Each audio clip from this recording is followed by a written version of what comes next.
Start. வணக்கம். என் பேர் சுரேஷ் பாபு, இயக்குனர், ஸ்டடி அப்ராட் எஜுகேஷனல் கன்சல்டன்ஸ்.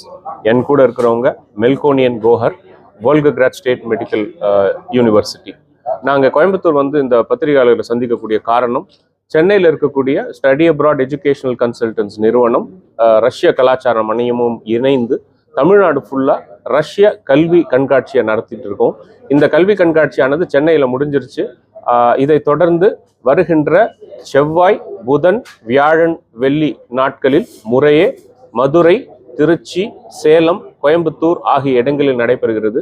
கோயம்புத்தூர்ல ஹோட்டல் கிராண்ட் ரீஜென்ட்ல இந்த கல்வி கண்காட்சி நடைபெறுகிறது.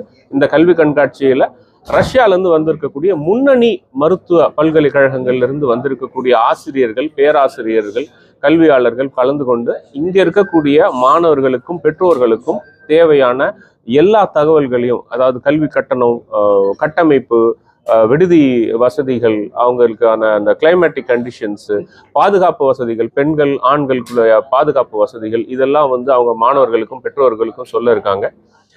முக்கியமாக வந்து ஏஜென்சிகள் மூலம் போகாமல் ரஷ்ய கலாச்சார மையம் மூலமாக, சென்னை மூலமாக போகக்கூடிய அட்வான்டேஜஸ் அவங்க தெரிஞ்சுக்கலாம். எல்லா செலவுகளும் மொத்தமாக அவங்க தெரிஞ்சுக்கலாம். இதுக்கப்புறமா வந்து இன்க்ரீஸ் ஆகுமா ஆகாது அப்படின்ற அந்த விஷயங்களையும் அவங்க தெரிஞ்சுக்கலாம். இதை வந்து பார்க்கக்கூடிய இந்த பெற்றோர்கள் ஒரு நல்ல முடிவை எடுக்க இந்த கல்வி கண்காட்சி அவங்களுக்கு உதவியாக இருக்கும் அப்படின்றத தெரிவிச்சுக்கணும். தேங்க்யூ. சாரி, லாஸ்ட் டைம் கிட்டத்தட்ட ஒரு 300 பேருக்கு மேலே வந்தாங்க. அதே எண்ணிக்கையிலான மாணவர்களை நாங்கள் இந்த முறை எதிர்பார்க்குறோம். ஏன்னா இந்த முறை நீட் ரிசல்ட் வந்துருச்சு. யாருக்கு கிடைக்கும் கிடைக்காது அப்படின்றது அந்த மாணவர்களுக்கும் பெற்றோர்களுக்குமே இன்னைக்கு வந்து ஒரு நல்ல விழிப்புணர்ச்சி இருக்குது. அதனால இந்த வாட்டி அதுவும் அதை விட அதிகமாகவும் தான் எதிர்பார்க்குறோம் சார்.